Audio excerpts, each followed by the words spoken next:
morning slash afternoon slash evening, everyone. Thank you. Welcome to part 3 of Legacy. I'm Mandisa Thomas, founder and president of Black Nonbelievers. If you've enjoyed this series so far, whether you're watching live or you're watching the recordings afterwards, please do let us know. If you're live here, please raise your hand. Thank you very much. And please give us a like on the videos. So Black Nonbelievers is a 501c3 nonprofit organization headquartered in the Atlanta area. We connect with other Blacks and allies who are living free of religion and might otherwise be shunned by family members and friends. Instead of accepting dogma, we determine truth and morality through reason and evidence. The mission of Black Nonbelievers is to provide secular fellowship, nurture and support nonbelievers in coming out, i.e. open identification, promote pride in the atheist and secular identities, and organize members for various events and charitable causes. And Black Nonbelievers welcomes all regardless of age, gender identity, sexual identity, national origin, and racial identity. The Legacy series, which highlights the voices of religious dissent in the Black community, is presented by our Washington, D.C. affiliate and co-sponsored by the American Humanist Association. So tomorrow, Sunday, October 4th, sorry. Tomorrow, if you're in the Atlanta area, we are doing another group billboard photo shoot. If you'd like to join us for that, we will be meeting at 1 p.m. by the Sunoco gas station at the corners of Peachtree and Peachtree Valley Roads. That's where our billboards are located. Please do wear your BN gear if you have it, and also please do wear your mask. We want everyone to stay safe. Also, I am going to, let me share my screen here. Also, just as a reminder, please do follow BN on social media. You can follow us you can find us on Facebook at Black Nonbelievers, Instagram at BNonbelievers Inc., Twitter at BNonbelievers, the B and N are capitalized, and also on YouTube at Black Nonbelievers Inc. And this is where you can find previous sessions of the Legacy series as well as this one.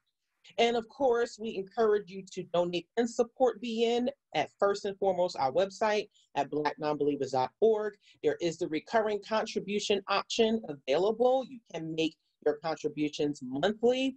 We are also available on Cashapp at Black Nonbelievers.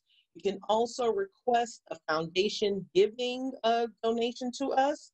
We're also on Amazon Smile, so your purchases on Amazon there is a portion of your Amazon purchases that can be designated towards Black Nonbelievers. We also now are available on TD Ameritrade, so you can transfer stock to us.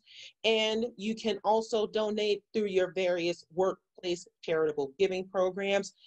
I want to give a shout out to the anonymous donation through Schwab Charitable Giving. So that is just one option. If your place of employment offers Schwab Charitable, you can make a donation and you can be anonymous, but I did want to give a special thank you to that anonymous supporter.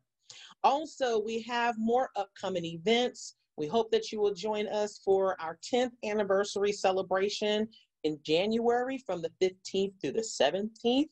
We now do have the online streaming option, registration option available. So please do visit our website for that. Also, we have the Women of Color Beyond Belief Conference that will take place in September. And last but not least, if you can see here, I'm going to stand up for a moment so you can see my BNC Con shirt. We have rescheduled BNC Con for 2021. The registration is up and available right now. We're going to have some fabulous speakers, some workshop sessions. And so we look forward to, we'll be back on the Carnival Horizon, which is a fabulous ship from November 7th through the 13th. We do have options if you would like to stay before we sail the night before, as well as if you'd like to stay an extra day when we get back. So please do check out our website for that. And we just hope to see you again. We hope you're staying safe for the rest of this year and that you will be able to join us in 2021. Two of our speakers will be joining us for our 10th anniversary celebration. So we hope that you will continue to stay tuned for that. So at this time, I'd like to turn it over to Ro, who is our leader for our Washington, D.C. affiliate. Once again, thank you very much, and take it away. Thank you so much, Mandisa, and thank you to everyone for joining us today. And apologies for the little technical glitches we had. I hope everybody is comfortable and on and can see everything going on okay. I'm super excited to invite or to announce our third session, which is Reimagining Community. Today it is going to be given by a good friend of Black Nonbelievers and Black Nonbelievers of D.C. Sorry about that. Our friend, Dr. Sabrina Dent. She is currently the Senior Faith Advisor at Americans United. And just so that you know, as we always do, we put the program in the chat. So you should be able to have access to see that. And I'm not going to read everything, but I'll just give a little brief introduction. In addition to working with Americans United, Dent has worked at the Religious Freedom Center for the Religious Freedom Center of the Freedom Forum, where she manages several of the education initiatives designed for religious and civic leaders. Prior to that, she served as the program coordinator for the Doctor of Ministry program at the Samuel DeWitt Proctor School of Theology at Virginia Union University. She is the past president of the Interfaith Community of Greater Richmond, a nonprofit organization of 20 faith groups and denominations that is committed to developing respect, understanding, and cooperation among the various religions. And that's the intersection that we're going to be exploring today is reimagining community. And I've had the pleasure of working with Dr. Dent. Mandisa has worked with Dr. Dent and introduced me to her. And she's a wonderful ally of the project of separation of church and state and respect and dignity for all human beings. In fact, she said, practicing human dignity is my spirituality, and I teach my son to do the same. During this pandemic, when African Americans, Asian Americans, Latinos, and Native Americans continue to fight to be humanized in our country, there is no room for religious freedom advocates to be silent on the issues that continue to marginalize communities of color. Racism, bigotry, xenophobia, sexism, and privilege are all issues that exist within the context of religious freedom in America. And so with that, I'm just super excited and I'm glad to be able to extend our platform to our very good friend, Dr. Sabrina Dent. Thank you once again for being with us today. Thank you so much to be with you all today, and deeply honored that I would be invited to participate in this legacy series. So thank you so much, and thank you for everyone that has joined today's conversation. What I'll do is I'll share my screen with you to really engage us in today's topic. And so we're going to talk about reimagining community. So just give me a moment to share my screen.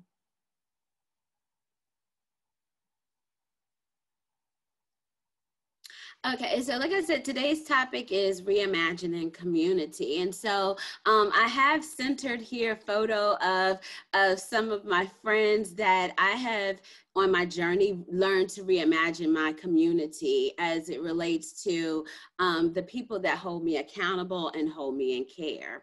And so we'll talk a little bit about that now. So key terms are reimagining and community. For the sake of today's conversation, what I want us to think about is what I mean by, I didn't mean to move that slide, but to move my box at the top, excuse me one second. Okay, what I mean by reimagining is a new way of thinking, engaging, and experiencing the world around you or the world around us. Also, what I'm talking about when I say community is I'm referring to the people who hold you in care and hold you accountable. Those that you know you could turn to in times of trouble as well as in moments of celebration. So I start every presentation by asking people, how do you enter this conversation? Like, who are you? And so I wanted to give you all a little bit more about who I am as I enter into this discussion with you today. And so before we do that, one of the things that you have to remember is as we engage in any discussion, we carry with us many identities, whether it is our age, our gender, our sexual orientation, whether it's our religion or worldview. It could be our class, ethnicity, education. As you can see, there's a list of things. And so as we move through this presentation, I want you to think about like, what are the most important identities to you? And I'm going to share that, and you'll see that in my presentation. This is adapted by the Essentials of Dialogue. It is a resource that was created by the Tony Blair Institute, and it's an incredible foundation that does a lot of work around dialogue and understanding other people's perspectives. And so, so I use that a lot in the work that I do. And so I'll tell you a little bit more about who I am.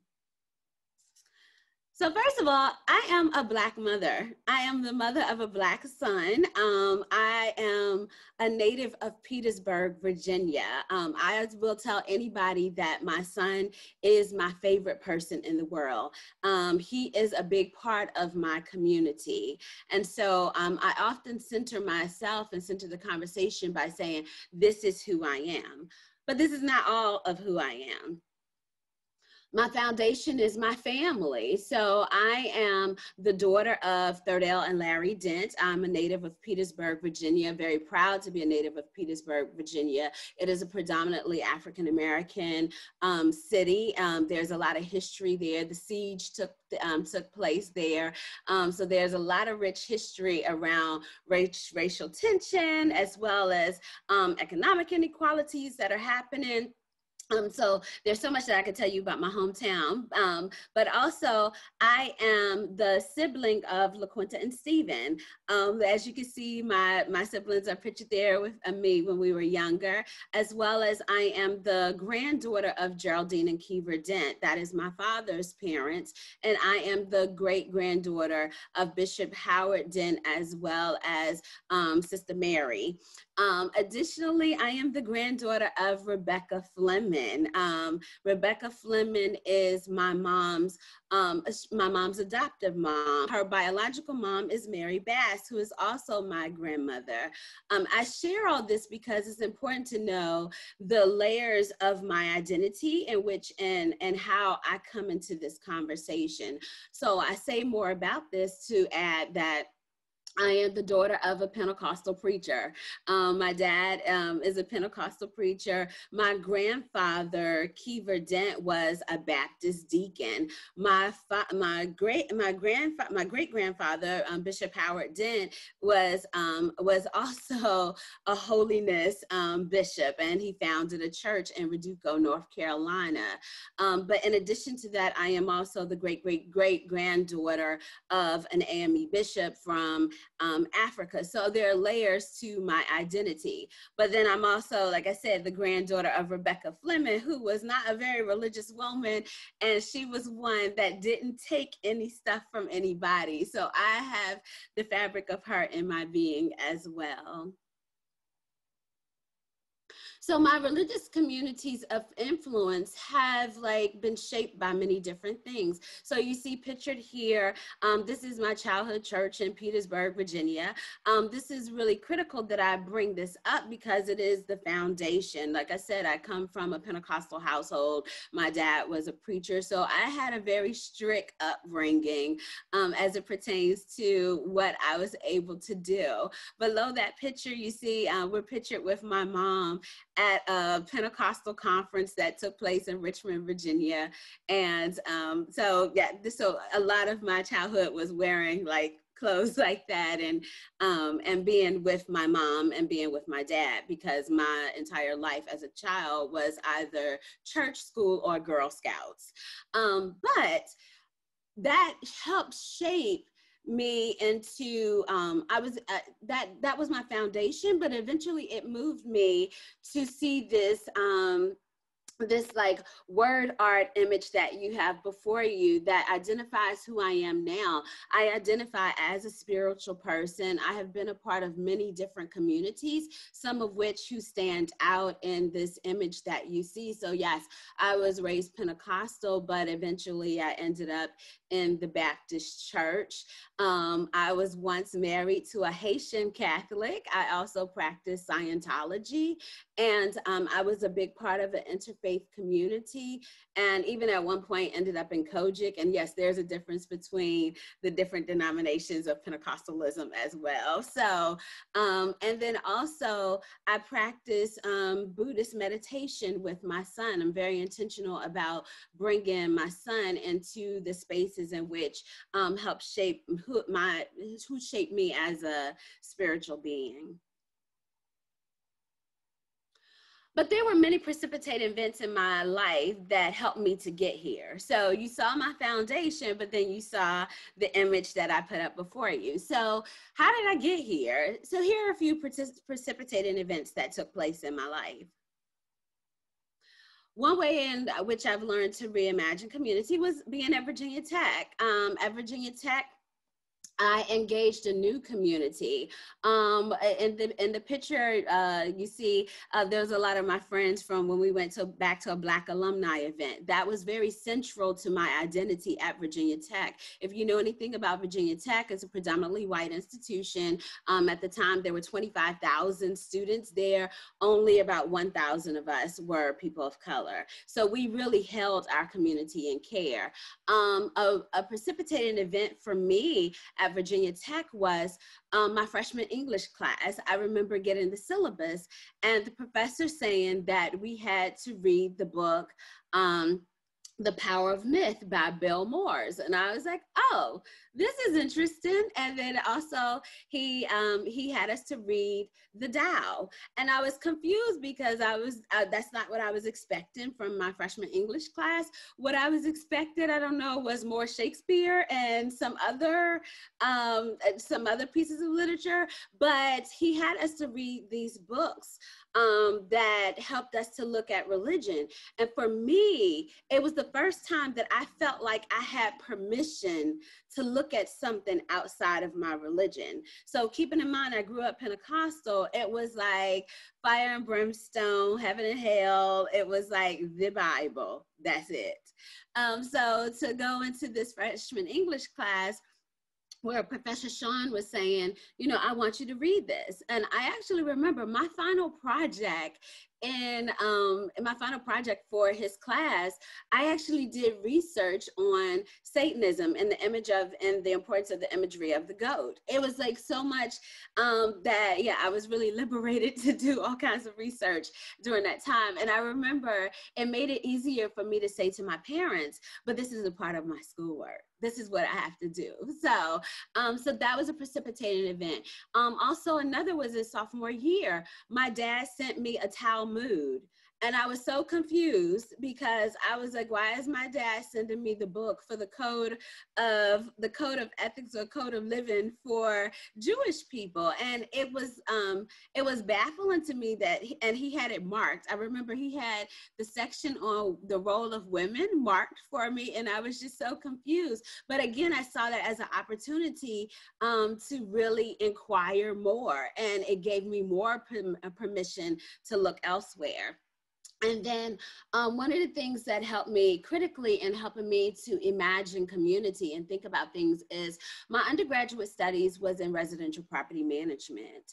And so if you know anything about property management, one of the things is that with property management, you have to treat everyone fairly. And that should be the case in life, period. But you know, you have this legal mandate with like fair housing laws and everything that says every person that walks in your door needs to be treated the same way. Every person that walks in your door matters. And so that was very critical in shaping my thinking. Not that I didn't believe that before, because my parents were the type that, although they were very Pentecostal and still are, that they taught me compassion, and they taught me how to care for community in different ways. So I often saw my father like feeding people if they needed something, if they were homeless, like he would ask them, he would engage them in conversations and not ask them anything about their religion. He was more concerned about the person. And so I valued that from my parents. But my undergraduate studies helped me think even more deeply about the ethical nature and the legal nature of how we treat individuals.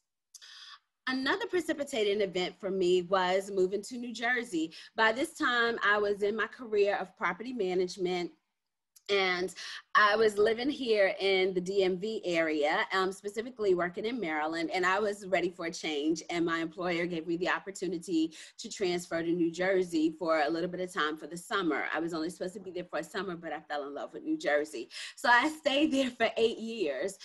But a part of being in New Jersey was about expanding my understanding and my community.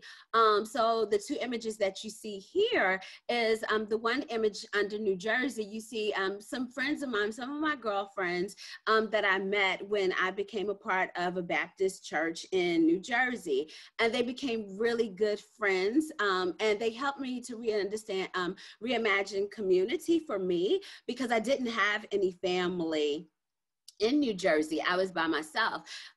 And so the other image is actually my first family that I had in New Jersey, which was a group I was a part of called Tag Team. And one of the things that helped me in terms of reimagining community that connected back to my undergraduate experiences, you know, being at a predominantly white institution, one of the things is, again, you held closely to your community of people in terms of people of color, specifically African Americans. I was involved in the Black Student Alliance, and I would also attend other programs for other African student organizations, and also the NAACP. But Tag Team gave me a deeper sense of pride of my Black identity. And so it was a network marketing group. We were selling telecom. But for me, it wasn't about the telecom. It was about the community. It was about seeing like Black people want to thrive and to grow and to expand. And it was in my engagement in Tag Team that I was actually introduced to Scientology. And so I studied Scientology for a number of years. I took classes there. I know that my parents were kind of like, what? Especially my mom was kind of like, what are you doing? But it was it introduced me again to a new way of thinking. And a critical person in that time of my life was meeting Sloan Lee. So Sloan Lee is not pictured here, but Sloan Lee was a friend that I met. If anybody is around my age, then you remember Black Planet. So I met Sloan via Black Planet. And when we met, he didn't talk about God. He didn't talk about religion. He talked about the universe, and he talked about aliens. And like, I could get with that. And the reason why I could get with that is because my mom, who growing up, she had us watch Star Trek. So she had us to believe that there's life out there elsewhere. And again, so it wasn't so weird to me to meet someone to have a different perspective, but he helped me to gain a deeper sense of why I need to hold all community and care. And there was some point in my life where, unfortunately, because of religion, that I almost lost my friendship with Sloan. And as you can see, it's very emotional for me to even talk about that. But it helped me to become a better advocate for the work that I do today. At that time in my life, you know, I was just like, I heard a sermon. And the sermon, the preacher basically said that it's from the Ecclesiastes scripture when you talk about there's a time to love, there's a time to hate. And I remember the preacher saying, there's a time to hate anything that would separate you from God and your relationship with God. And I took that literally, and that is so scary. And it caused a rift in my relationship with Sloan, not because of him, but because of me. And that changed my perspective as a person, because I was like, I never want religion to get between me and another person that I genuinely and deeply care about, as a friend, as a colleague, as a support system, someone that had become part of my family. But I shaped my opinions even shaped even more deeply as I worked at a DV shelter in northern New Jersey. And so again, I'm coming in contact with people that are in crisis, people that are in need. I didn't care about their religious identity. I cared about their humanity. I cared about their needs and their concerns. In my role at the shelter, I was the children's advocate. I served as the director of children's programs. And so I did everything I could to advocate for the needs and the concerns of the women and children that I engaged. That had nothing to do with their religion. It had all to do with their humanity. So you're talking about undocumented people. You're talking about women of color. You're talking about people that are on the margins, maybe because of their, because of their education or social economic status. So again, it helped me to become a better person. At the same time, I was navigating my call to ministry. And I remember a precipitating event for me was, at the time, I was a lay leader in a church. I had just accepted my call to ministry. And one of the things in the church is that there's the expectation that you will be at church on Sunday, and you will be there for every event that takes place. And so, what happened was I had enrolled in a seminary course in New York at New York Theological Seminary, and I was looking to get a job. And if we have another time, maybe in the after chat, I can tell more about that story. But I accepted my call to ministry, and I had an opportunity to take a job. This is crazy, but so real. 1 day a week, answering the hotline for the shelter. This is before I became the children's program director. And I decided that for me, what ministry looked like was being able to answer the phone for someone that needed help. And at the time, the person that was in leadership at the church was kind of like, and I was like, this is like, for me, let's reimagine ministry. Ministry is not just going to church, it's about helping people, for me. And so I took a job 1 day a week just to answer the hotline, to be there for people. So that was a precipitating event that helped me to reimagine how I care about community and understand community. Then seminary changed all that. I went to seminary at the Samuel D. Wood Proctor School of Theology. And in this time in my life, I had to establish a new community. I was a new divorcee. I had left New Jersey and come back home to Virginia, the Richmond, Virginia area. I was a new mom. My son at the time was like 6 months when I moved back. And now I was a student in seminary because I felt this strong call to be educated about ministry, right? And what it meant to me. But I realized very quickly that I had to find my voice in my new community within seminary, because of course, seminary was designed for people that are on a vocational journey, and exploring their theologies and ideas around Christianity. And I was too. But at the same time, I had already had a broader sense of my community because I had already gone to a Buddhist temple. I had already been a part of Scientology. I had already married someone that was a part of a different religious identity. So I had to reimagine some things for myself, even within that community. So if you look under the image seminary, you see there's a few people sitting at the table there. Those are the people that became a part of my intimate community. So we all went through seminary together. We all earned our Masters of Divinity together. Most of us actually earned our doctorate of ministry degrees as well. What I appreciate about my friends there is that although I thought very differently about ministry and about what community looked like, they still embraced me, and they even considered my idea. And so it was something that I really appreciated in my life. But during that time, I also started leaning more towards interfaith engagement, like in a more organized sense. So I became a part of the interfaith community of Greater Richmond. At the time, it was called the Interfaith Council Greater Richmond. And as you can see, it's a very seasoned group of people. I was, at the time, was probably the youngest and the most active participant. I was in my, it was like mid to late 30s at the time. And I felt embraced by this community because they knew nothing of me. What led me there was Dr. John W. Kinney, who was the dean at the Samuel D. Wood Proctor School of Theology, recognized that I had a different way of looking at life and ministry. And he encouraged me to do a comparative study on religions. And he said, well, what religions do you want to study? And I said, well, Buddhism and Christianity. Let's look at that. And so I did everything I could to engage in communities that were different from what I was familiar with. And so I became a part of ICGR by attending many of their events.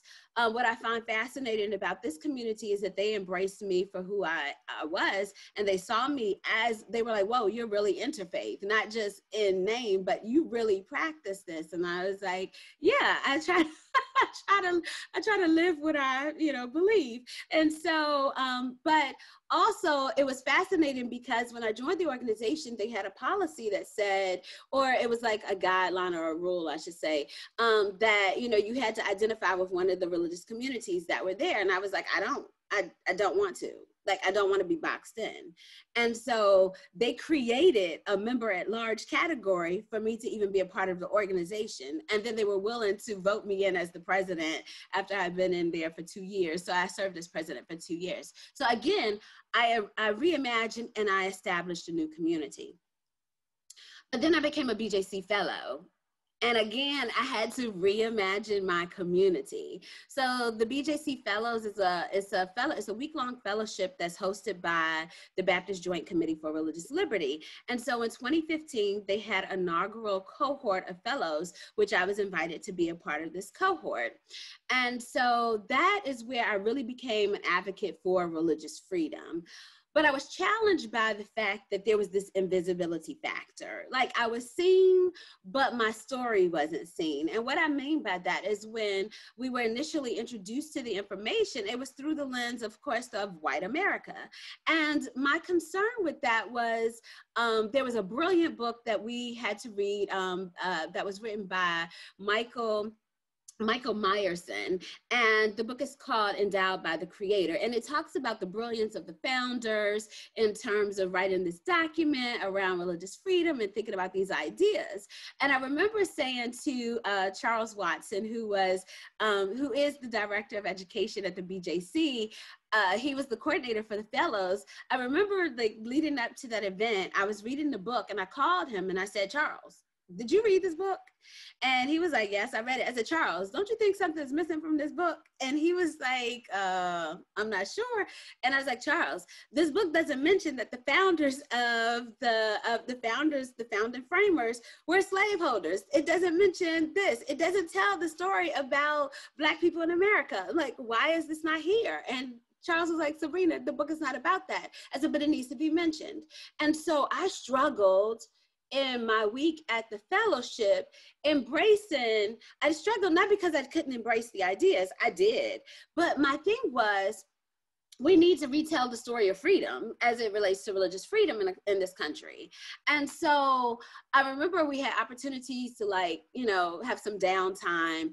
And I was intentional about finding every opportunity to engage in the storytelling that was told from the perspectives of Black people and African Americans. And so you see pictured here are some of the storytellers that told stories of enslaved communities and what they thought about, and the distinction between the enslaved people's idea of heaven versus the slave owners. And they were fascinating stories.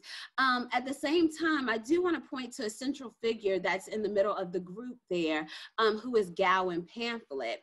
Gowan Pamphlet was like one of the first Black Baptists to be accepted in the community. And one of the things that's significant about his story to me is, like, it was almost like I was relieved when I walked into the room and saw him as an interpreter. Like, I tried not to cry because I was like, okay, there is someone that is in this program that looks like me, that is from a historical perspective, that's telling the story.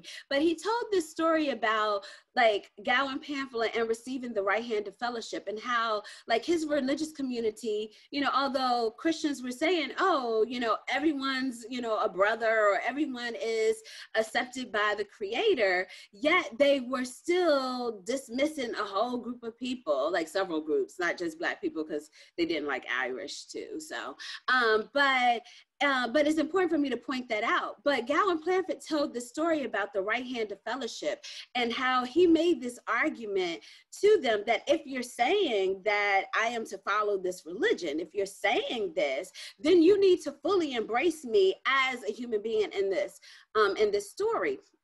And so when they extended to him what is known in the church as the right hand of fellowship, is like when you join a church or you join that community, is their way of welcoming you into it. Gowan Pamphlet talked about how for him, it wasn't about being just welcomed into his religious community, but it was about being accepted as a human being. And so like that story stuck with me, and it's like about this acceptance of being a human being. I'm also trying to be mindful of time. So like I said, I have so much that I could share. So reimagining community means asking the questions: who is my community? What is my responsibility to that community? How do I advocate for my community? And in what ways can I engage and mobilize my community? These are important questions that everyone needs to ask when thinking about reimagining their community, especially when you're thinking about a position of support. That's one of the reasons why I intersect. That's one of the reasons why I really value the work of Black Nonbelievers and what Mandisa and Ro and all of you are doing, because you're creating a space and a community for those that have identified as humanists or as non-religious, and those that are questioning their religious identity, and without judgment. And so there was a program that I watched Mandisa was on a couple of weeks ago, and she talked about how people still embrace the Black church, you know, because it's culturally that community. And so it's about reimagining why people associate with communities in some ways too.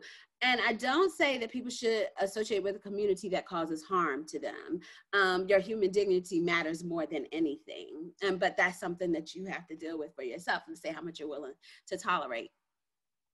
So for me, it was looking at the moral injury of religion. Like in my life, what I experienced, even once I went from Pentecostal to Baptist, there was this moment when I went back to my home church to preach. And I remember having this moment of realizing, because someone said something to me, that I wasn't Christian enough. Like being Baptist wasn't even Christian enough for them. Or asking the questions, or people wondering like, what is your religion? Like always wanting to know, or always assuming that I am Christian, or that, you know, because I'm a part of many different groups, like that this is a particular identity that I, you know, say I am. And they're all a part of my foundation, and I don't reject any of them, because all of them shape me to be who I am. But also the moral injury of religion came from my interfaith community, when some people were like, Black Lives Matter? Like, why? And so I had to look at that more deeply. So that led me to some of my doctoral research, and I'll try to go through these slides quickly because I'm trying to also be mindful of the time. Is that, you know, I had to like re-examine some things. Although I had reimagined my community, like for me, I had to look at the ministry context that I was a part of, was interfaith leadership. Like it was just like, okay, what are you saying? I realized that in that space that people valued the golden rule, and then I valued also moral imagination. That means holding people in care without exception. And I learned that from Dr. Nate Walker, who wrote this book about cultivating empathy. It's a really good book. And, you know, he and I had to go through our own journey of reimagining. But I also had to look at the problem that kept coming up in these interfaith spaces. And that was systemic racism and this notion of spiritual freedom versus human dignity. So in my research, I also had to look at, who are we as a country? Like, we're a diverse nation. We're not founded as a Christian nation, and people need to realize that the founding framers never intended for this to be a Christian nation. It was to value diversity, and so there's a lot of religious diversity. There's a rise in the religious nuns in the United States, and people need to recognize that. People need to recognize that although someone may identify as Christian, that their other identities may play a different role and they're being a part of that community. And as you can see here, this is an infographic from the Public Religion Research from 2016 from 2013, but also 2016, there was just like very slightly a shift, and even now, but the religious nuns continue to grow, as you know this as a particular group.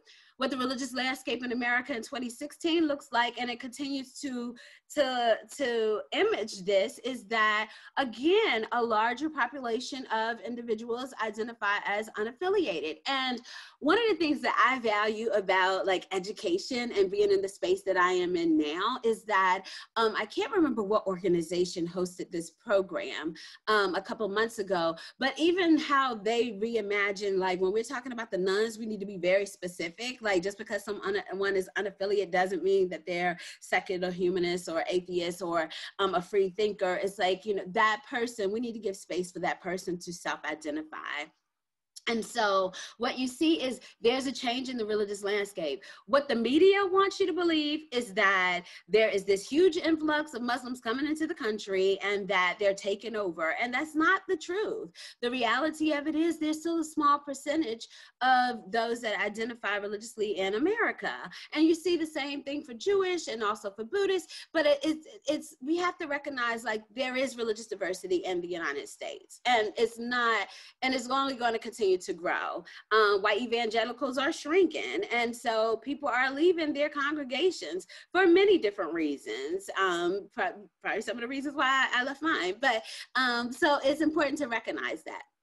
For me, it was about going back to, as Rose said, I say human dignity is my religion, right? It was recognizing the problem. And for me, what I saw is that many interfaith leaders have had the tendency to overlook racism and minimize the social beliefs that threaten the plight of racial minorities in America. And so this was often ignored because they found the need to address spiritual freedom over human dignity. And so for me, it comes down to that if you do this, if you say you're an inclusive community, but you're exclusive and you have this blind spot about issues that impact everyone and all of their identities, then you're really hypocrites of the mission that you proclaim. And so I really did this doctoral work around this. And so these are some of the facts that I looked at, and like for the brevity of time, it's just and these are just some points in history. When you have to look at the timeline of events that happened that impacted not just African Americans, but actually Asiatic Turks and people who identify as Japanese in America. And so there's so many pieces of legislation that have like impacted the lives and the livelihoods of people, no matter what their religious identity was. Because it started back in 1787 when the founding framers sat in a room in Philadelphia and thought it was okay to overlook slavery, although there is one controversial person in history, Gouverneur Morris, who was one of the 55 delegates, who was the only one who spoke out against the horrors of slavery. But they rejected him, of course, because most of them were slave owners, right? And so what does it mean when you have the founding of this country that starts off with the exclusion of people, the exclusion of women, the exclusion of poor people, the exclusion of Blacks, the exclusion of Indigenous people, and then you shape policies to continue to reflect that? How do you reimagine community? And so, there are so many things that, you know, and I can answer this and I could talk more about this in the Q&A, but even how race was redefined in the country and what it meant to be a citizen. Initially, it meant that you had to be a white male who was landowner and you had property and you had voting rights. Whereas when the Emancipation Proclamation happened, it set us free, but it didn't give us voting rights. So, and although there is the 14th and 15th Amendments that are in place, we also know with the Reconstruction era, there were many things, there were many barriers that prohibited people of color from voting. But also looking at how citizenship was redefined, this is a picture of Takawa Ozawa. He's a Japanese man who was seeking citizenship in the United States. And when he went to court for this, they basically told him, and this is after they had already determined that Asiatic Turks and could be identified as white. They basically told him what it means to be white in America is determined by the common man, but this is the law. Right?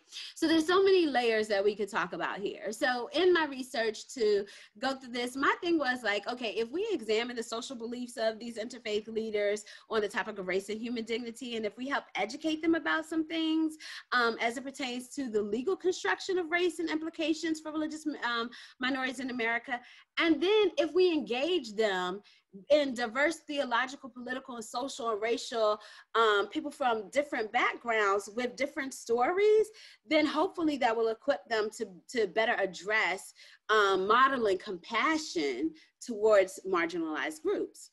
And so I did that in many ways. I used the Project Implicit. I used this powerful documentary, Race, the Power of an Illusion. If you've never seen it, I highly recommend it. And I also borrowed from the work of Dr. Walter Fluker and focusing on What's Your Story?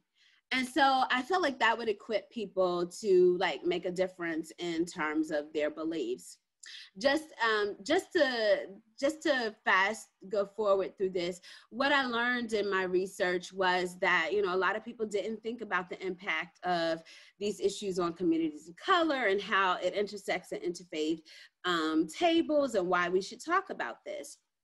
But I had to move to reimagining community in a different way. I had to move from theory to practice for myself. Although I was really living it, I really needed to do this more in my work. And so I ended up working at the Religious Freedom Center. And I should backtrack to say, Ro mentioned that I worked at the Samuel D. Wood Proctor School of Theology in Richmond, Virginia.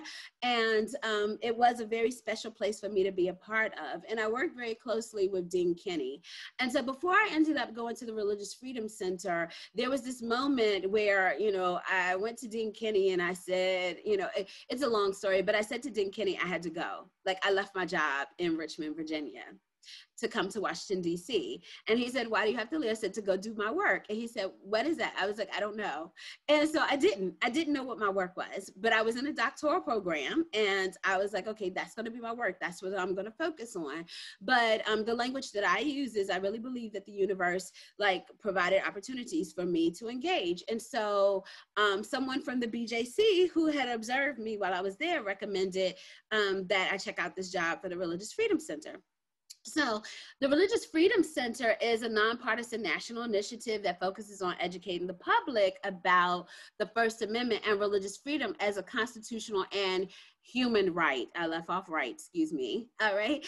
And we promoted dialogue and understanding of people of all religions and none.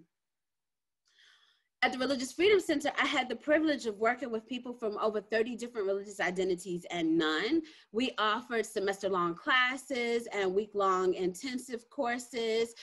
We also did community workshops and professional development, and we offered a lot of public programs. We also provided tools and resources to religious and civic leaders, as well as educators and business leaders, to help them think about like religious freedom in a different way in their context. Like in terms of education, like how do you teach about religion academically and not confessionally in public schools, right? How do you in the workplace give space for people who have different belief systems and not show preference towards one religion over another. And then for religious and civic leaders, like, you know, religious leaders are being trained to think theologically, but they weren't necessarily engaging in civic discourse about, I should say civic literacy, like not looking at the legal literacy that helps shape some of the things that we experience in our daily lives in the public square. And so also one of the things that the Religious Freedom Center does is host the Committee on Religious Liberty. This is a vast group. It's like over 75 different organizations that do domestic and international work on religious freedom issues. And so how we talk about religious freedom in the United States is different from how it's being talked about internationally.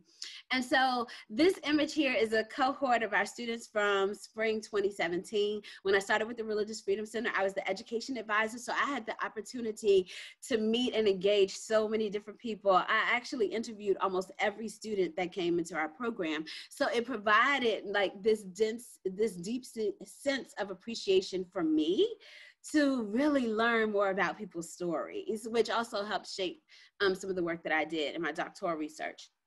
But in terms of legal literacy, it's important for people to remember that the First Amendment states that Congress shall make no law respecting an establishment of religion or prohibiting the free exercise thereof, meaning there are two clauses in the First Amendment. There is the free exercise clause, which means that people have the right to freedom of conscience and belief.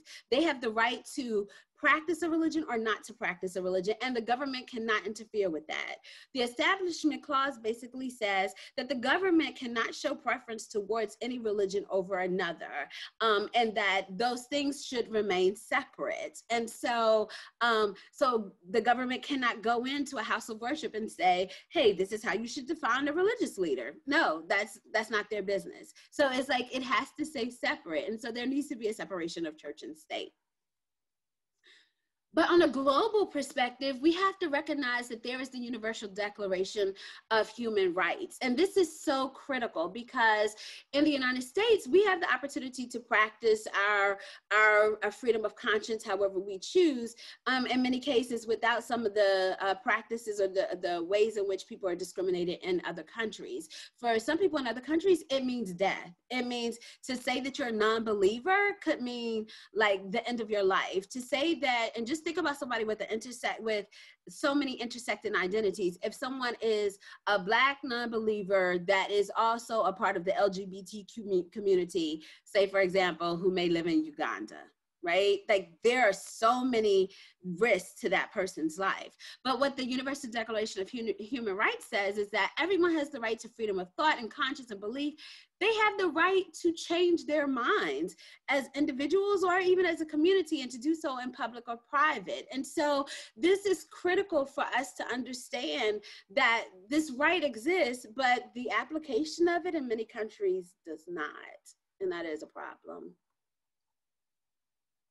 So I like to look at, what is diversity? And so for me, it's important to think about diversity is the acknowledgement of different groups, but not necessarily the engagement of it. And there are many ways in which we could define diversity. And as you can see from the first bullet point I have, diversity is associated with, is more associated with tolerance and not acceptance, right? It's like, I see you, but. Right. And that's not how I want to live. Like, I don't want to be like, I see you, but it's like, I see you and I want to engage you. But engage the right person. When I posted about this event, I said, bring your healthy sense of curiosity. And I mean that healthy, like you have to have a healthy conversation about it. That means you have to have a healthy sense of self. So I say that for me, I define religious pluralism as like this positive engagement with people of diverse religious, spiritual, and secular worldviews in order to gain understanding of the differences, right? And to really value those differences is so important. I wanted to borrow from the work of my colleague, Ben Marcus at the Religious Freedom Center, who talks about religious literacy and religious identity. And so again, I want to point back to a conversation that Mandisa had in a previous presentation in talking about people that are transitioning or in search of their new identity, their new religious identity, moving from maybe religious to non-religious, or even moving from one religious identity to the next, is that, you know, Ben talks about like the 3 B's framework of belief, behavior, and belonging, and helping people to understand that some people are a part of communities because of the belief systems. Like they really deeply hold on to the theologies and the doctrines, the sacred texts and narratives. For others, when you look at the mundane, it could be about like they hold on to really the social values and the ethics of that community. For in the context of sacred, when you're talking about behavior, it's about the rituals and the rites. Like, you know, like for example, if someone's a part of the Christian community, like for them, it might be about, oh, it's important that, you know, my family members are baptized, or that we take communion and everything. Like that might be why, that might be a central part of their identity in that community. And they might be like, okay, whatever with the theologies, but I got to take communion, right?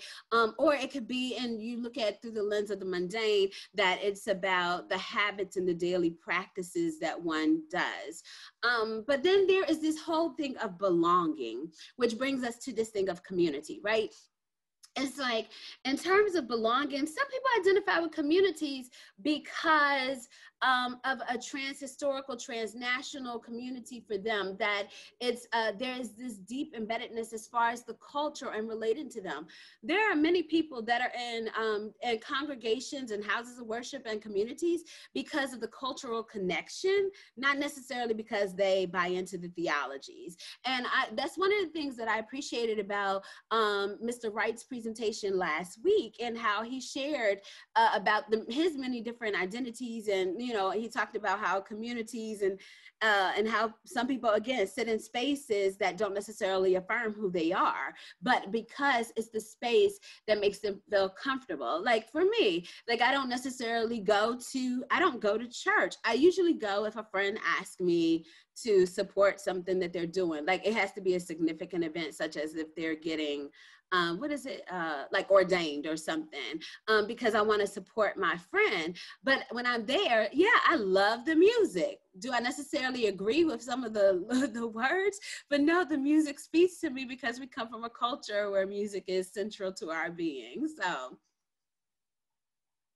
but in my work at the Religious Freedom Center, again, we had to reimagine. What does it mean to talk about religious freedom by centering new and different perspectives, by centering African Americans in this? And so we received a grant from the Henry Luce Foundation, which allowed us to do that. So I intentionally did not say who this woman is in the image, but if someone wants to put it in the chat bar, I was curious to know if anyone knows who this woman is in the image in the blue. And we could talk about it like when we get off screen. It's hard to like do this right now with the slide, but this woman is a very important woman, as well as the woman that's in the black in the second image, Mandisa Thomas.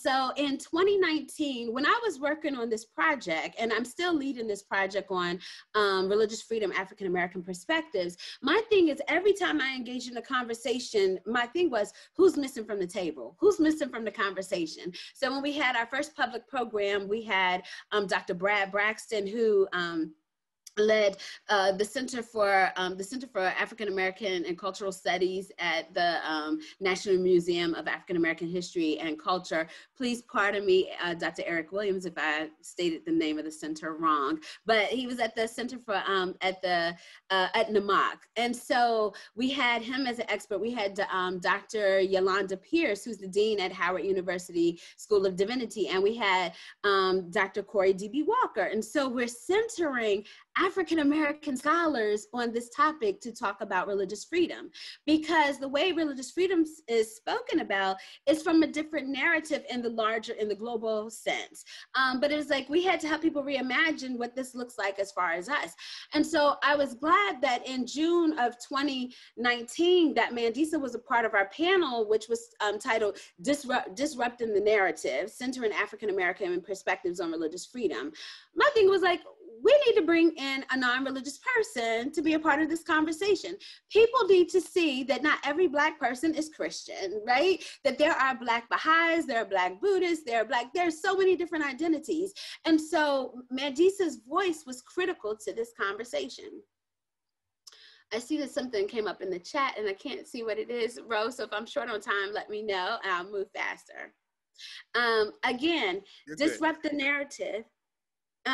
Was the program that we hosted, but it was about also reimagining who we were bringing into the conversation. So again, you see leading scholars on this project were people of color that were engaging us. So it was religious leaders, it was activists, it was legal experts, it was historians that were a part of this conversation. But the other image that you see are, these are seminarians. These are seminarians that took a week-long to think more deeply about civic engagement and also to think about religious freedom in a different way.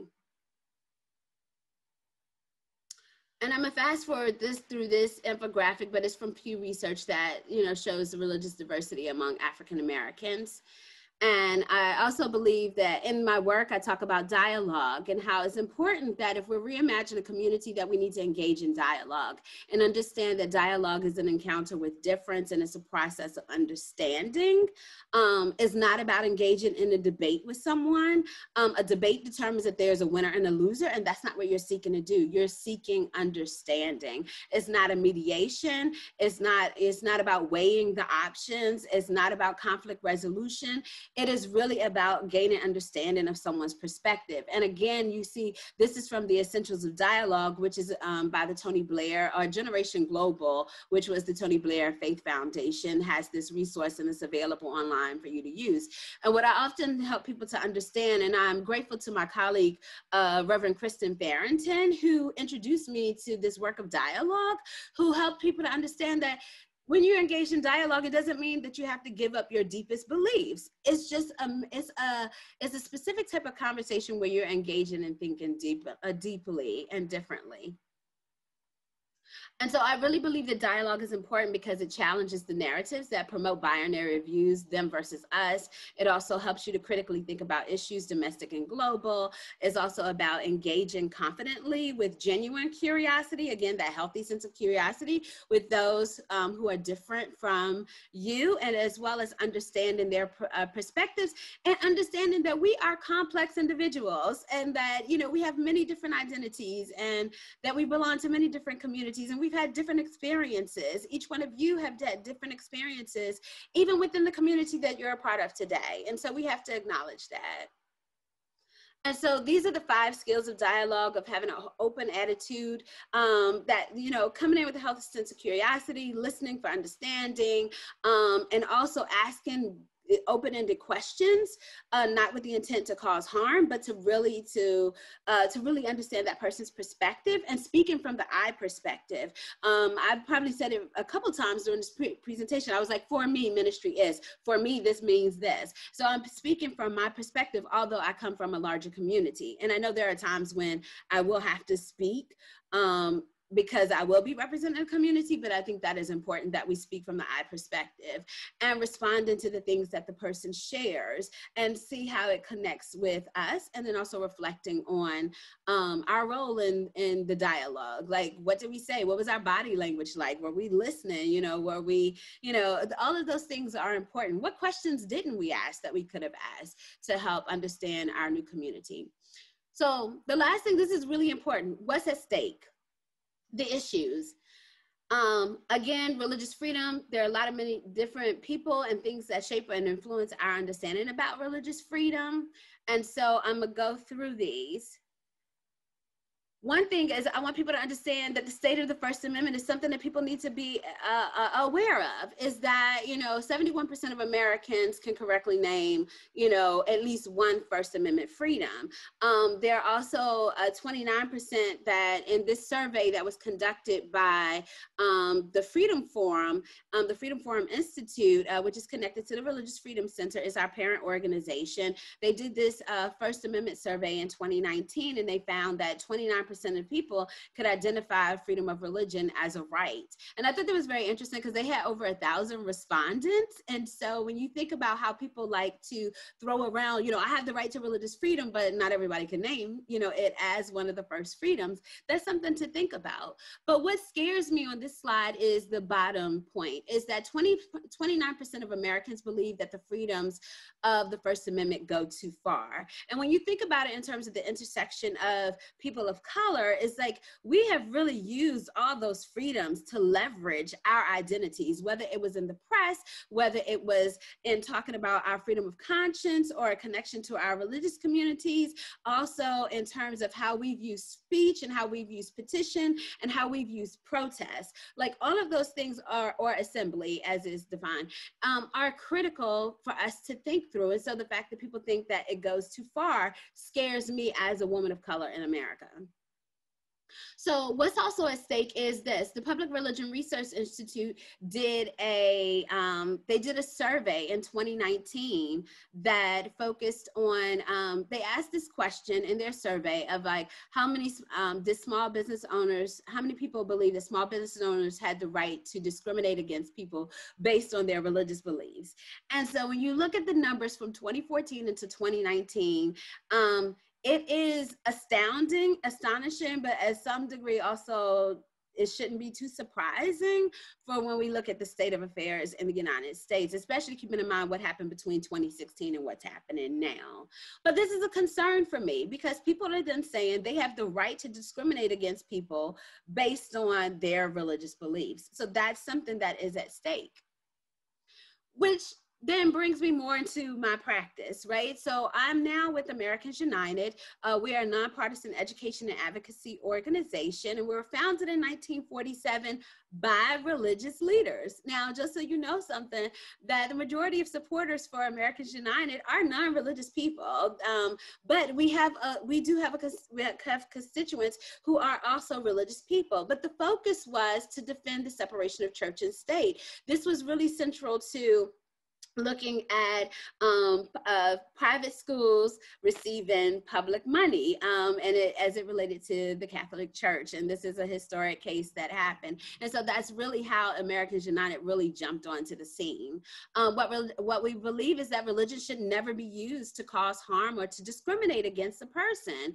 And the only way to ensure that religious freedom is to ensure that is religious freedom for all is via the separation of religion and government. And so we do this in many ways with high impact litigation, powerful lobbying, as well as grassroots advocacy. And my role there is the senior faith advisor. So these are some of the issues that are very critical in thinking about the Dunn versus Ray case, and also the nuances to it. Like Dunn versus Ray, this is the case when Dominic Ray, a man down in Alabama who identified as Muslim, requested his imam to be present for his last rites of passage, and he was denied that right. And it went before the Supreme Court. He was on death row, and there was a stay of execution. And then once the decision came down, they went ahead and executed Mr. Ray. The thing behind this is there was then a case, and I believe it was in Texas, where there was a Buddhist person that requested their religious leader to be present, and there was a stay of execution, and then there was this rethinking of the person's rights and the rights of religious freedom, the religious freedom rights of incarcerated people. So we need to think about how this looks intersectionally. Also the case Trump versus Pennsylvania that was heard this year, talking about reproductive rights, healthcare, women's healthcare, and also abortion access. Not to mention the Espinoza case that again focused on taxpayer money supporting private religious education. And then there's a case that's coming up that will be heard, unfortunately, the day after the election, is the Fulton versus the city of Pennsylvania, where there was a case where a religious institution, it was a Christian foster care agency discriminated against someone based on their religious identities. And so, I mean, you're talking about children that need a home and need a place to stay. So again, I'm thinking about how taxpayer money is sometimes used to support religious discrimination. And so I'm gonna fast forward through this because Espinoza is an important case, and I encourage you to go to the Americans United webpage to learn more about Espinoza versus Montana. But in my work at at Americans United, I had to again reimagine community and recentering people in the discussion. So Americans United has been an organization that has supported the separation of church and state and has been very strong on it. In my role, I've been very intentional about let's reimagine who's leading the conversation. So we had a national advocacy summit where I organized a program called Dismantling White Privilege, Race, Religious Freedom, and Christian Nationalism, because we had to talk about Christian nationalism and these issues, right? And so for me, it was important to have conversation partners that help us to take a different look at this. Let me look at the chat. Oh, okay. So one of the things, I'm gonna go back to this slide, is that again, in reimagining the conversation, I was very intentional about making sure that we have voices represented. So you have Reverend Naomi Washington Leapart, if you know anything about her. She was a part of the National LGBTQ Initiative, and she is a religious leader that provides a different texture and flavor when you're talking about church-state issues and religious freedom in America. Then you have Professor Kiyati Joshi, who wrote this book, White Christian Privilege, The Illusion of Religious Equality in America. Then you have Amanda Tyler, who is the executive director of the BJC, who is leading this endeavor on Christians against Christian nationalism. And so that's it's a very important campaign that is being pushed forward right now to help people rethink how they're imagining religious freedom in America. And then also you have Robbie Jones, who wrote the book about White Too Long, talking about the legacy of white supremacy within American Christianity. And Dr. Corey D.B. Walker, who is my colleague and friend, who is the professor of the Wake Forest Professor of the Humanities, who does a lot of work around American democracy and reimagining these whole conversations about religious freedom as it pertains to race in this country. Also, again, in centering the conversation, it was about reimagining, like in our partnerships. So we have partnerships with the national, oh my goodness, with the National Jewish Women's, oh my goodness, I am so sorry, I'm messing up people's names today, but we partnered with many different organizations, whether it was the Jewish Organization for Women, or whether it was the National Transgender Center for Equality, and we wanted to really center the concerns of people in this conversation around the HUD anti-trans shelter briefing. And so for me, it was like, okay, let's bring people of color into this conversation. So you have pictured here is Reverend Cedric Harmon, who leads Many Voices, which is a gay and transgender justice movement, Black church justice movement. So what does it mean to have him to be a part of the conversation when we're talking about the anti-trans shelter rule? What does it mean to have Sharice Scott, who leads Sister Reach, who does work around reproductive justice and other issues that are important? What does it mean to have Reverend Alex Patchen McNeil, who is a transgender religious leader that is with More Light Presbyterians? So again, it's about recentering who's a part of the conversation and doing this work, and again, reimagining what community looks like. And so based on everything that I said, I have a lot of recommended resources. As you can see, one of the books that I put was Dr. James Cone's The Cross and the Lynching Tree. It's a very critical book because before people were doing books about white privilege and everything like that, Cone was saying this for a very long time. And then also Angela Davis. I'm very fond of Angela Davis and her work and her history and her legacy, which inspires me. In her book, freedom is a constant struggle. She looks at like systemically how racism has played a big role in all of this. And so we can't overlook it. Also, I talked about Kyoto Joshi's book, but also Melissa Rogers, whose book, Faith in American Public Life. It looks at the legal structures of things in America, but she makes it so plain and simple for you to understand that you don't have to be an attorney to read it. And it's an incredible resource. And I love how she tied into it at the very end of the book. She brings into it how it parallels to the cries for humanity that are found in the Negro National Anthem, like, and how when we're having these conversations about religious freedom and separation of church and state, that we have to acknowledge the cries for humanity that came from the Black community in this conversation. And then also Tisa Winger wrote this book, Religious Freedom, The Contested History of an American Ideal, which flipped everything. And around 2017, when she talked about, she actually centered the experiences of African Americans from a historical context in the conversation about religious freedom, even talking about the Moore Science Temple and other groups that were targeted because of their identities that were seeking to be affirmed. And so there are other resources. If you're not a book person, I highly recommend American Heretics, The Politics of the Gospel, which is a documentary that centers in the Bible Belt of Oklahoma. One of the key people that are, that's featured in that is Bishop Carlton Pearson, which tells his story of how he was isolated by his religious community because he started to affirm the gospel of inclusion. So again, he was in a situation where he had to reimagine his community. And if you, and then Melissa Rogers, her book launch on C-SPAN Book TV. If you don't read the book, I would definitely recommend watching that. And with that, I think there are a lot of things that we could do to get involved in religious freedom issues and understanding church state. And so I'm gonna put this slide up. You can get involved by, signing up for Americans United's mailing list or the Religious Freedom Center at the same time. If you want to know more about the legal issues, Maggie Garrett, who is our VP of Policy, is an excellent resource to turn to. And I say get involved, right? See yourself in the narrative and get involved. Reimagine your community, reimagine your work. Right now, we're in a very critical moment and we need people to vote.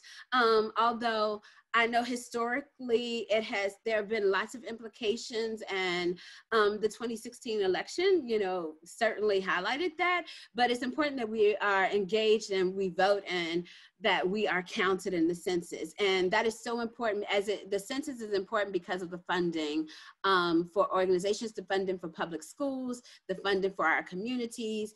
These are some of the resources in the communities that I lean on and doing the work that I do. And with that, I just want to say thank you, and I look forward to your questions. Thank you, Dr. Dent. Can you hear me? Yes, I can. Yes. Thank you so much. That was so great. There's so many wonderful threads that I want to pull on, and Mandisa and I will share in the questions.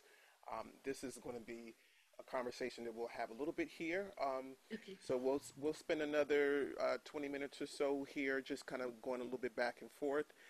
Those of you who have questions, feel free to put them into the chat, questions or comments. And then also, just as was referenced earlier, we'll have a little overflow chat room on a separate Zoom once we conclude with this particular program, which is a little bit less formal, and we can just sort of bounce back a little bit more conversation. But wow, there's so many wonderful things about the work that you've done and that you're doing that I kind of don't know where to pull on, but like I'm so impressed with just all of the different parts of your story in terms of what we're talking about. We're talking about legacy, right?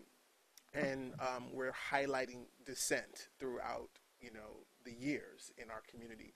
And what you have done and what you're doing represents that. It represents people who speak out on behalf of those who have been disaffected, those who have differences of opinion or agreement on theology, differences in practice, and also that speak to, the humanity in us all. and that's like super, super important.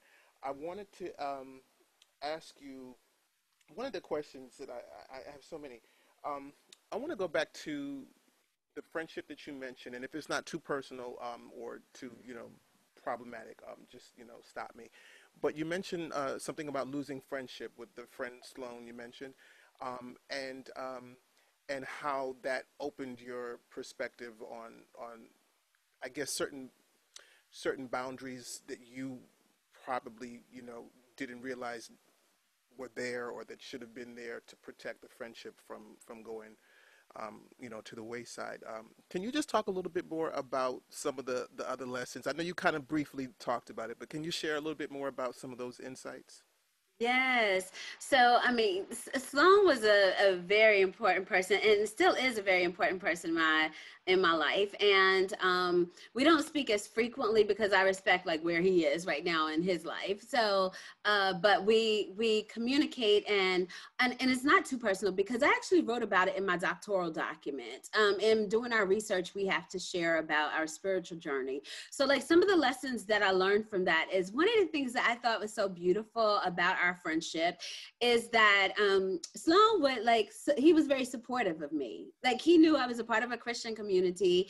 And I remember one time it was like there was this Sunday there's in churches they do this what is it like these special occasions, so it was like this Women's Day program, and I said, I'm singing in the choir, and he was like, oh, I'm gonna come.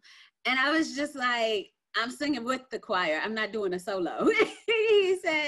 he was just like, no, I'm gonna come. And so for me, it was like having him as a supportive friend, right?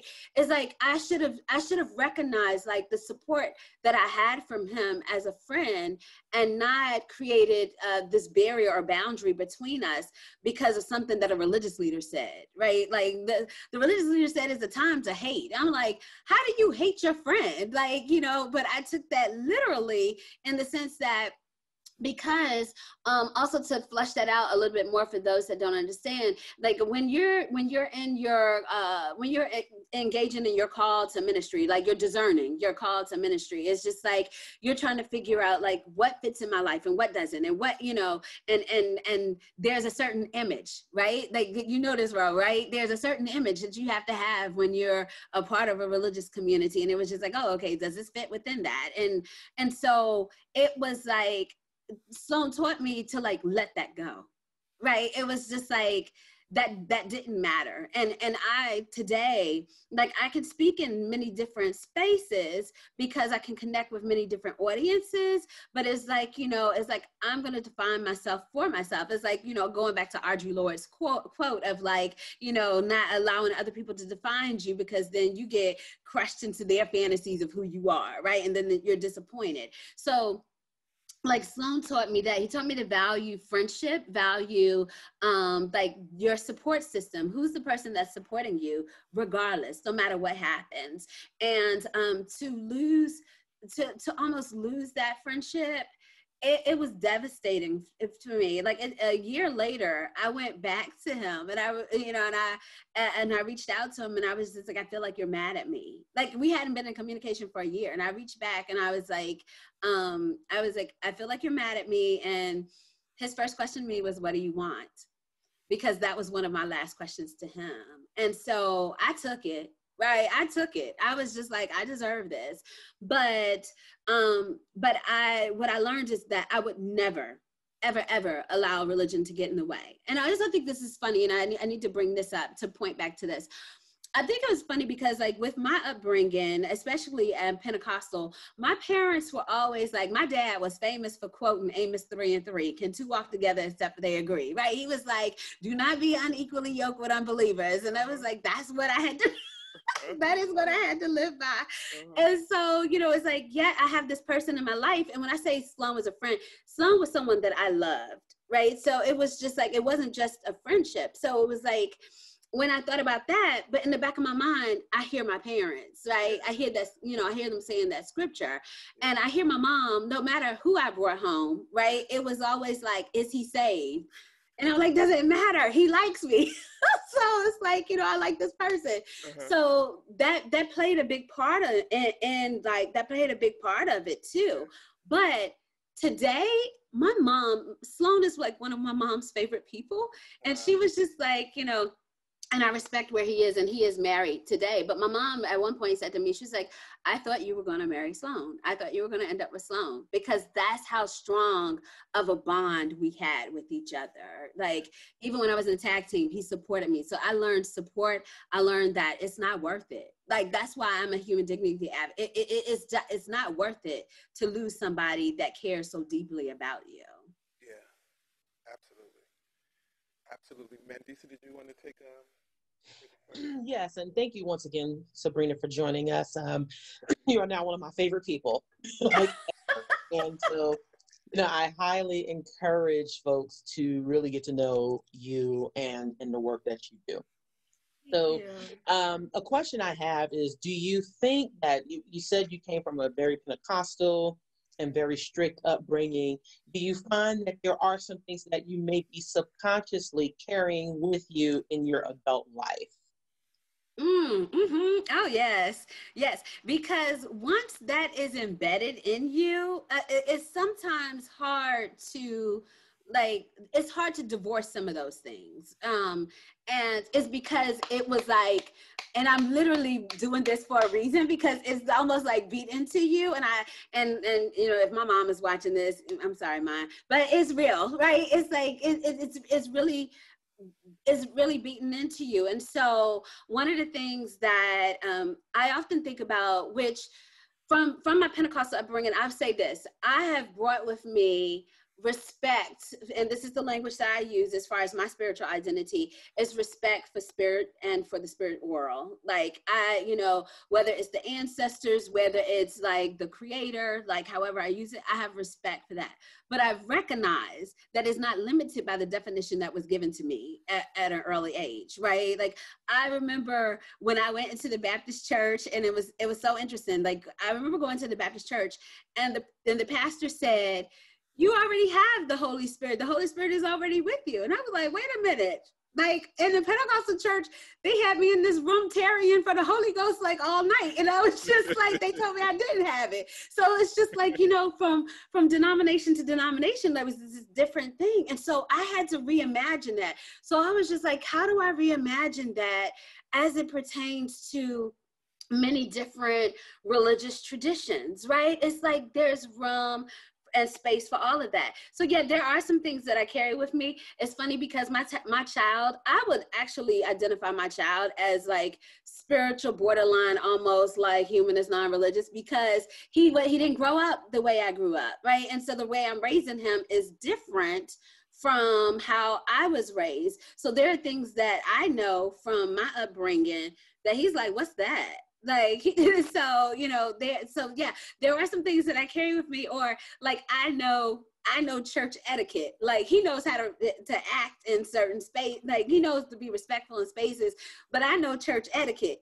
Mm-hmm. He doesn't.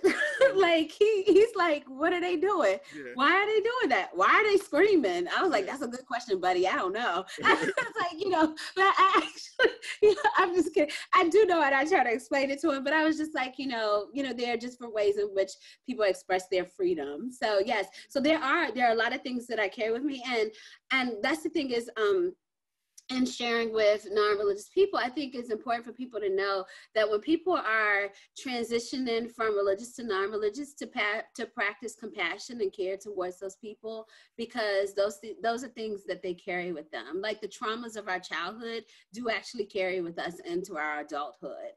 And it's just like, we're trying to find ways to negotiate those things and navigate those things and reimagine those things for ourselves. And so, I still do that. I still do that to this day, but there are a lot of things that I reject deeply about my upbringing that I'm unapologetic about speaking up against. Like, people saying that, people demeaning people who might be a part of the LGBTQ community, people that demean people who might be non-religious, and say, there are just so many different things, or people that even might be unwed mothers, right? Like, it's like there are so many judgments that I witnessed in my upbringing and the church that I'm grateful for all these experiences that allowed me to reimagine my community. One of the things I didn't talk about is in undergrad.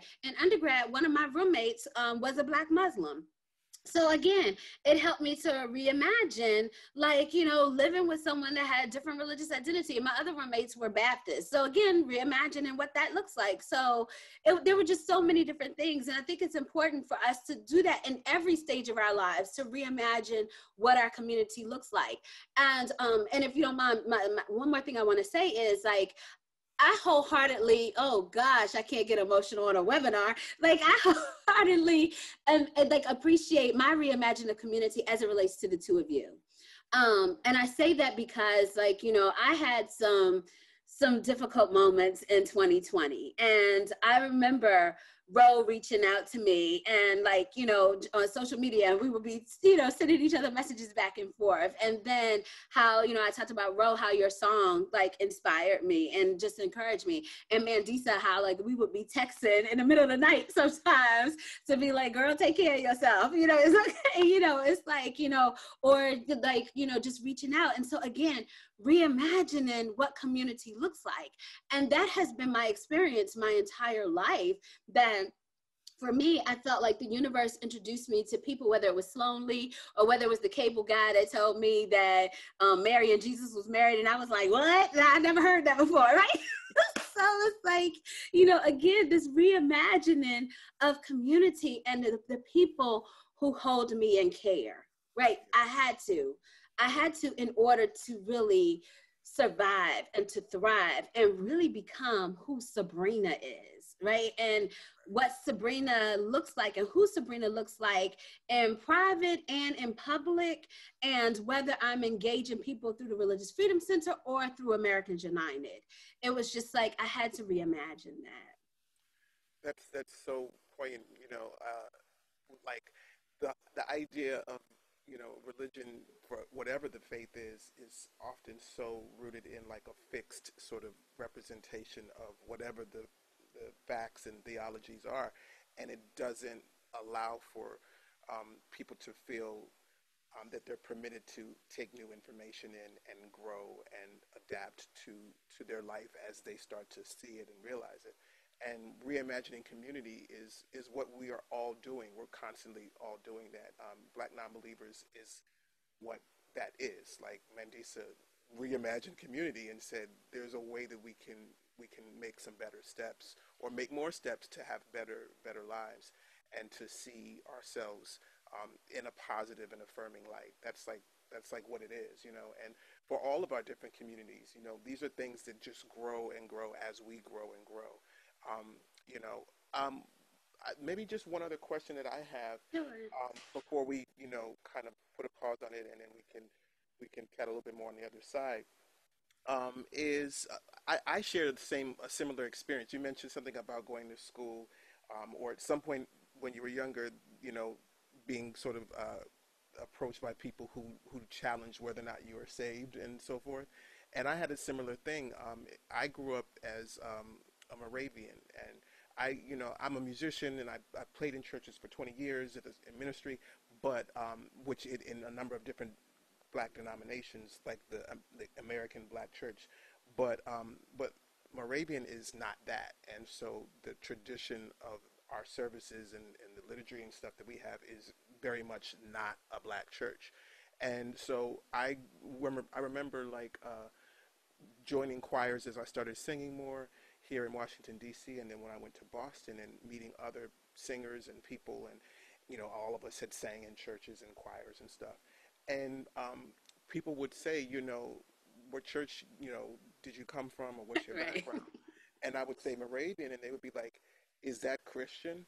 And then they would say, well, are you saved? And I'm just like, but I'm telling you that, like, I was raised in church, and I've been in church all my life. I was confirmed and everything like that. Like, how are you telling me that I'm not saved? So I had the same kind of experience of stuff like that. And I think in many ways that has a part of me being here today, you know, and having this conversation relates to those types of moments where I was, you know, I was in a conflict with the community that I was in because of the identity that I had, even as a Christian. Mm-hmm. And that caused a certain kind of moral injury that you also talked about.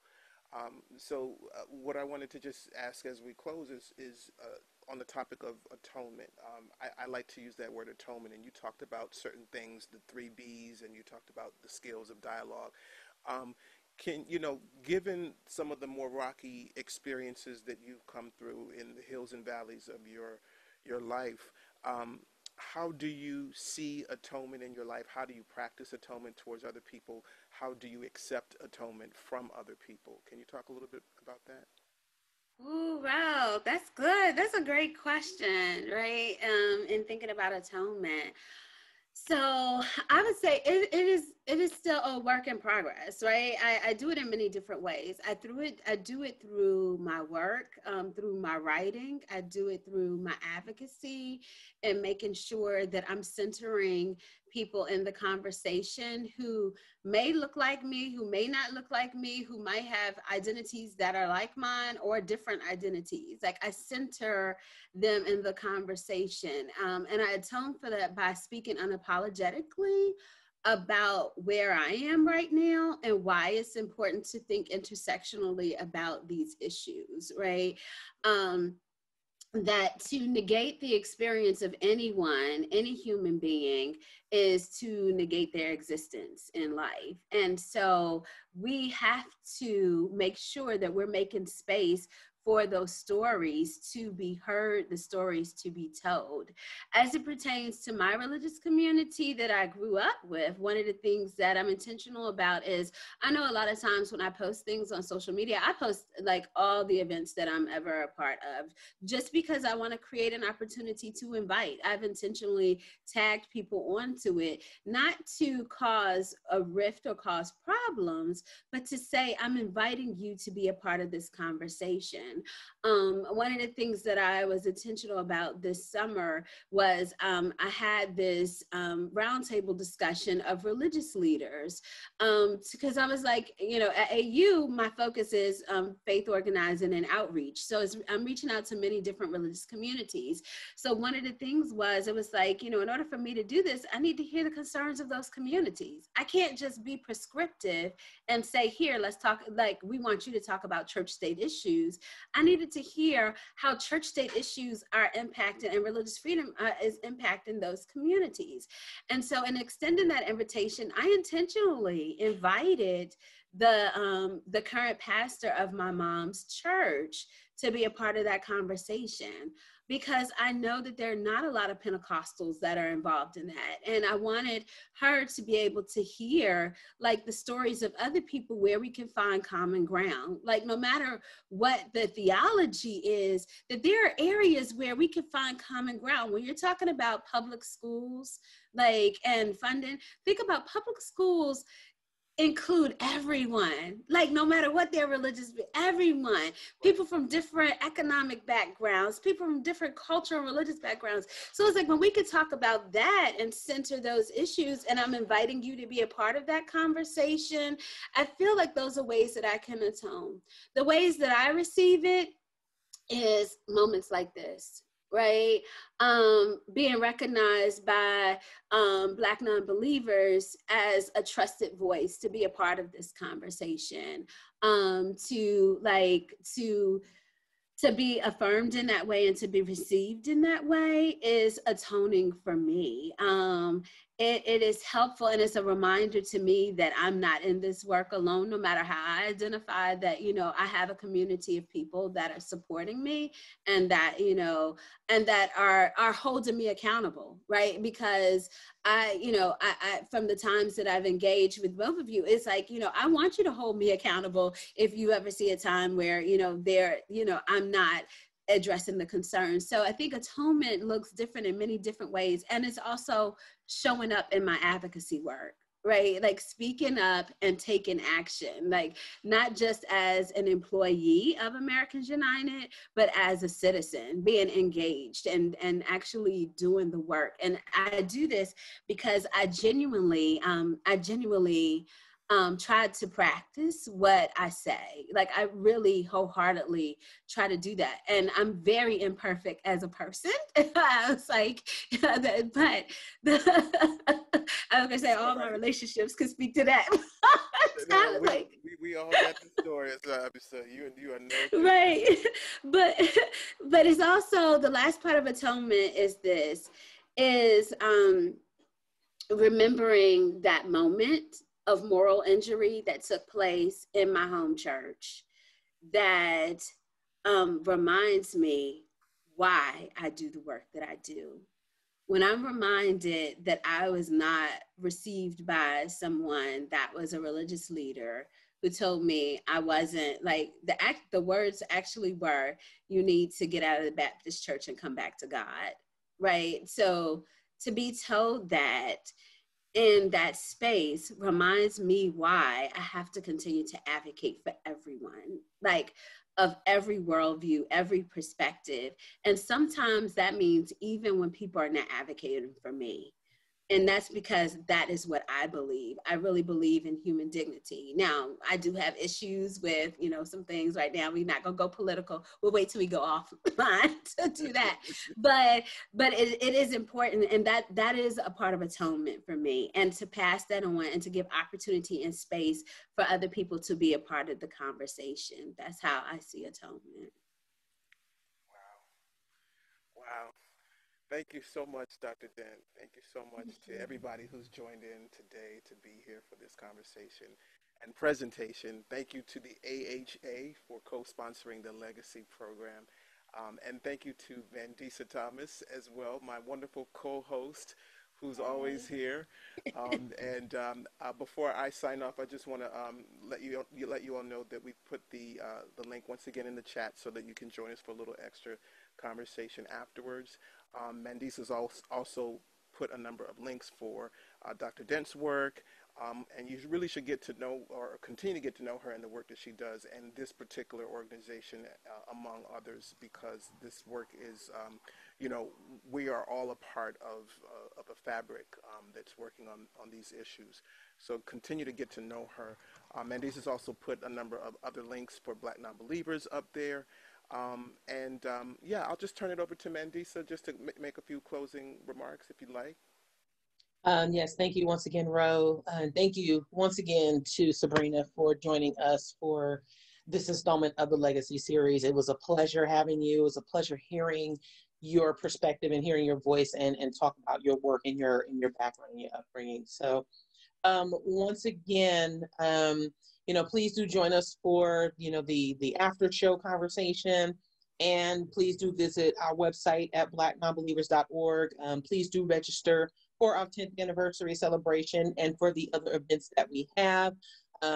Continue to stay engaged with your local affiliates as well. We are remaining active. We are remaining vigilant. And yes, please do get out there and vote in November. Vote your values. Do make sure that we are a part of the change and that we are a part of the representation that is so needed. So yes, thank you all once again. And we look forward to seeing you next week. Okay. All right, everybody. Take care. Bye-bye. Bye. Thank you.